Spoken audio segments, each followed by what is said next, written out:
Spasavaj, Gospode, jer ne stade verni, iščeznuše pobožni među potomcima ljudi. Svako vara svoga bližnjega, usne njihove govore laskavo, a u srcu drugačije misle. Nek zatre Gospod usne prevrtljive, nek istrebi jezik hvalisavi. Naš je jezik naša snaga, kažu usne su nam naša uzdanica. Ko će onda da vlada nad nama, radi siromaha što su potlačeni, i u Bogoga što stenje pod mukom.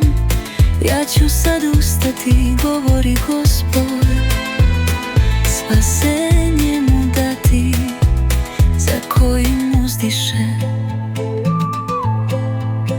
Reči Gospodnje čiste su reči, srebro kaljeno u peći od gline. 7 puta one su topljene, ti ćeš ih, o Gospode, sačuvati, zauvek nas štititi od tog naraštaja. Opaki se nesputano šire u mnogolo, kad se zlo veliča među potomcima ljudi.